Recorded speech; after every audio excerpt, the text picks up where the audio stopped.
Fala galera que acompanha o futebol goiano, um grande abraço para todos, em especial para você Esmeraldino. Vamos a partir de agora analisar a vitória do Goiás sobre o São Paulo no estádio do Morumbi, 1-0, segunda vitória consecutiva do Goiás na competição, jogo válido pela 21ª rodada da Série A. Vitória importante para o Goiás, pois fez com que o time esmeraldino abrisse 8 pontos para a zona do rebaixamento. Na conclusão desta rodada, essa vantagem pode diminuir, mas hoje o Goiás conseguiu reverter uma situação que estava ficando muito complicada. O Goiás iniciou a semana com 3 pontos de vantagem para a equipe da zona do rebaixamento e com um confronto direto, mas conseguiu vencer esse confronto direto contra o Fluminense. Ontem venceu o São Paulo e assim consegue se distanciar dessa zona perigosa, e isso é muito importante para a equipe alviverde, né, que persegue aí aquela pontuação dos 45 pontos, que eu imagino que nem serão necessários para fugir do rebaixamento. Talvez 42, 43 pontos no máximo já sejam suficientes para que uma equipe se livre do Z4, né, no final dessa competição. Vou rodar aqui para vocês os melhores momentos, e enquanto isso eu vou comentando as minhas impressões sobre o jogo de ontem. O técnico Ney Franco, né, que não pôde contar com 2 titulares de última hora, Daniel Guedes e Kaique. Daniel Guedes suspenso novamente pelaquela questão do doping, e o Kaique que foi negociado com o futebol do Catar. Ele optou por Iago Rocha e por Rafael Moura, né? Havia uma dúvida ali na lateral direita, Iago Rocha ou Kevin. Rafael Moura já era o favorito para ocupar essa opção, né, vamos dizer, essa posição ali no comando de ataque. O Goiás adotou uma postura muito retraída, né, de jogar ali praticamente num 4-5-1, onde o Rafael Moura era este único homem isolado. Então o Goiás tinha Bárcia por um lado, tinha o Michael pelo outro, né, acompanhando os dois laterais do São Paulo, e o trio de zagueiro alviverde, o trio de volantes, faziam ali o meio campo. O Léo Senna, Gilberto Júnior e Iago Felipe. O São Paulo conseguiu criar oportunidades? Conseguiu, até porque ninguém vai jogar contra o São Paulo no Morumbi e o São Paulo não vai criar nada. Então o Goiás, em alguns momentos, permitiu que o São Paulo conseguisse criar algumas jogadas. Porém, o goleiro Tadeu, né, em mais uma noite inspirada, foi peça fundamental para que o Goiás mantivesse este 0 no placar. A defesa alviverde também teve uma participação muito efetiva, né, muito interessante no jogo. A dupla de zaga muito bem, Gilberto Júnior, Iago Felipe também bem. Os dois laterais, se não tiveram nenhuma produção ofensiva, mas defensivamente também se portaram de maneira satisfatória. O Iago Rocha chegou a cometer um pênalti, mas ali eu nem vi como um erro do jogador, né? Foi mais um acontecimento, né? Vamos dizer assim, uma fatalidade. O Reinaldo estava correndo, ele tentou passar por trás do Reinaldo, né, para fazer a marcação lá na linha de fundo, e acabou tocando no jogador do São Paulo, e o árbitro assinalou o pênalti também defendido pelo goleiro Tadeu. Ficou parecendo o Peter Cech, né, ali com aquela proteção na cabeça, e teve uma atuação à la Peter Cech, né, uma grande atuação do goleiro alviverde diante do São Paulo. Eu acho que o Goiás conseguiu o fundamental que ele queria, os 3 pontos, né? O Goiás até jogou por 1 ponto no Morumbi, né? O Goiás jogou lá por 1 ponto, vieram 3. Penso que foi até mais do que o Goiás esperava para este jogo.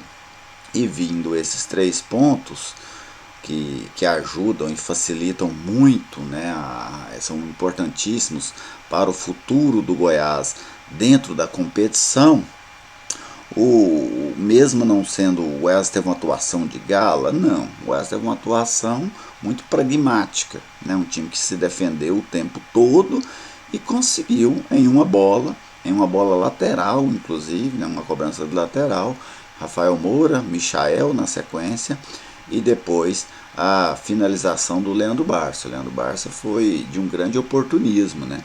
Teve muita qualidade para fazer aquele gol, porque ele escora o zagueiro do São Paulo e escora para fazer o giro, né? Conseguiu fazer o giro e o Leandro Barça vai aí, assumiu a vice-liderança da artilharia do Goiás em 2019, agora com 9 gols. Apenas o Renatinho marcou mais vezes do que ele.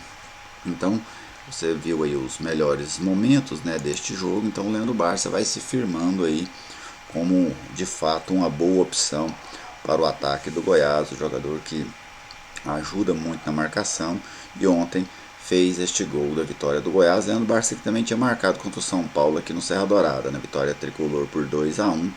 O gol do Goiás foi marcado por ele. Então, o que é que eu penso assim foi a essência deste jogo de ontem. O Goiás conseguiu fazer uma marcação melhor sobre o São Paulo do que de outras grandes equipes que o Goiás jogou fora de casa, como Flamengo, Santos, Grêmio. O Goiás fez uma marcação próxima daquela que ele conseguiu fazer contra o Corinthians. A diferença é que desta vez o Goiás não sofreu gol, porque naquele jogo o Goiás sofre um gol ali na metade do primeiro tempo, e aí o jogo ficou complicado para o Goiás. Dessa vez, como o Goiás não sofreu gol, o Goiás pôde ir levando o jogo da forma em que ele queria. O São Paulo teve ali, especialmente no início do jogo, logo após o São Paulo tomar o gol, o São Paulo foi muito perigoso. E depois, no início do segundo tempo, até o pênalti. Após o pênalti, o São Paulo praticamente não chegou mais. O São Paulo parece que sentiu muito, né?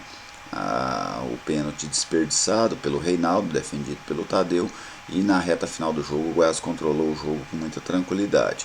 Para mim o que faltou foi o Goiás jogar um pouco mais, né? Tudo bem o Goiás ter essa estratégia defensiva de segurar a equipe são paulina, só que o São Paulo dava espaço para o Goiás jogar, e quando teve a posse de bola, muitas vezes o Goiás rifava a bola e rifava gratuitamente, pois o jogador estava sozinho, tinha outro só para receber a bola. Então eu penso que o Ney Franco e o Goiás vai ter outros jogos como este, né? O Goiás vai enfrentar outros adversários pesados fora de casa e também aqui no Serra Dourada. Não tem problema nenhum você fazer um ferrolho defensivo contra essas equipes, mas quando tiver a posse de bola, ter um pouco mais de tranquilidade para jogar, né? Tentar o jogo também, levar perigo à defesa adversária. Mas, como eu disse, valeram muito os 3 pontos, pois o Goiás chega a 27 pontos.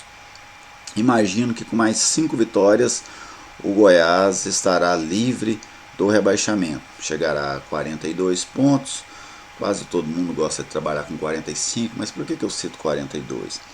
Nós já estamos aí na segunda rodada do segundo turno. A tendência é que nenhuma equipe aí dessa zona do rebaixamento tenha mais de 20 pontos nesta rodada. Então, com mais da metade da pontuação da competição, né, deslanchada, já 21 rodadas, ninguém provavelmente vai estar na zona do rebaixamento com 20 pontos ou mais. Então, 42 seria 22 pontos a mais, ainda que essa margem de 20 pontos, né, mais do dobro. Então, imagino que 42 pontos serão suficientes para manter uma equipe na primeira divisão. Então, o Goiás sabe de algo.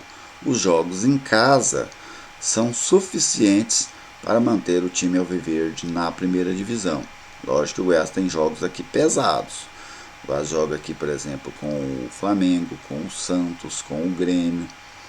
Mas o Goiás também tem o CSA, o Goiás tem o Avaí, né? O Goiás tem esses jogos também que são jogos interessantes aqui no estádio Serra Dourada. O Goiás tem o Cruzeiro, que é o próximo adversário. Então o Goiás tem essa conta hoje. Os jogos em casa são suficientes para manter a equipe alviverde na primeira divisão. Sobre as atuações individuais, um destaque muito positivo para o Tadeu, para a defesa do Goiás, que defensivamente se portou muito bem. A dupla de zaga do Goiás teve uma atuação muito boa, os volantes. No ataque, o melhor, o Leandro Bárcia. Michael apagado, não conseguiu, ajudou defensivamente, mas não conseguiu fazer aquelas boas jogadas dele no campo ofensivo. E o Rafael Moura, só a participação no gol, só, mais nada, muita disposição, corria, mas em termos de rendimento, Rafael Moura está muito abaixo do que o Goiás precisa para essa Série A. Com a saída do Kaique, o Goiás precisa, mesmo tendo prazo de somente até amanhã, o Goiás precisa fazer um esforço muito grande para trazer um outro centroavante e um centroavante para ser titular nesta Série A do Campeonato Brasileiro. Beleza, gente? Um grande abraço a todos vocês, uma saudação para a galera lá do esmeraldino.com, um abraço para o Hélio Teixeira, que sempre acompanha as postagens lá pelo Facebook, e todo mundo que gosta do Goiás. Até mais!